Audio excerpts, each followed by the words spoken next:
আসসালামু আলাইকুম রহমতুল্লাহি ওয়া বারাকাতুহু। আর এমন একজন মুরব্বী পেয়েছি, আমি সরাসরি তার সাথে কথা বলি। আপনি কি করেন? আমি মোহাম্মদ আরশেদ আলী, বাগলবাড়ি কই দাখিল মাদ্রাসার শিক্ষক।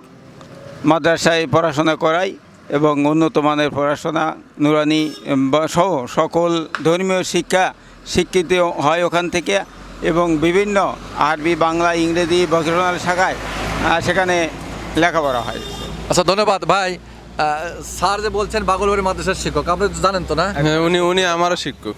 আপনার শিক্ষক, ধন্যবাদ। আপনারও শিক্ষক। আলহামদুলিল্লাহ, ঠিক আছে। বাজান তুমি চিনো তো? হ্যাঁ। আচ্ছা, ধন্যবাদ। আমরা সরাসরি একটা প্রশ্ন ওঠান, আমার সাথে রেখে দিই। ভাই এটা ধর, আপনাদের খাটাই প্রশ্ন উঠাইছেন আপনি, জাহান নামে সবচেয়ে হালকা আযাব কার হবে?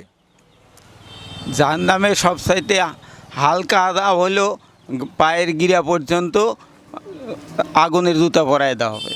সেটা কাকে দেওয়া হবে? যারা অপরাধী তাদের জাহান্নামে আল্লাহর কথা মানে না, আল্লাহর কথা শোনে না, এদেরকেই দেওয়া হবে। আচ্ছা, তারপরে আমি একটু এর সাথে একটু যোগ করে দিই। রাসূল সাল্লাল্লাহু আলাইহি সাল্লাম বলেছেন, পৃথিবীর মানুষ জেনে নাও, রাসূল সাল্লাল্লাহু আলাইহি সাল্লাম আল্লাহ ঘোষণা দিয়েছেন যে পৃথিবীতে যত মানুষ আছে সবচেয়ে যে কম আযাব পাবে তার নামটা আমরা অনেকে জানি, অনেকে জানি না।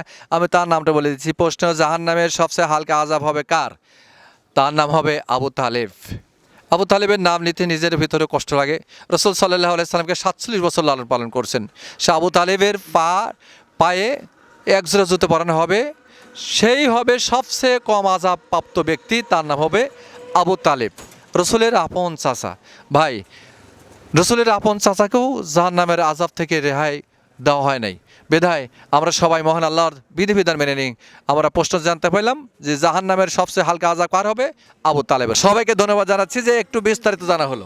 ভাই ঠিক আছে, ওকে, ধন্যবাদ। আমার চ্যানেল কেমন লাগে? ভালো লাগে। চ্যানেল কেমন লাগছে? ভালো লাগছে। আচ্ছা, ধন্যবাদ। আমার সাথে থাকার কারণে আপনাকে একটা কলম গিফট লিখতে পারবেন। খুশি হয়েছেন? আলহামদুলিল্লাহ। ধন্যবাদ, ঠিক আছে, আলহামদুলিল্লাহ।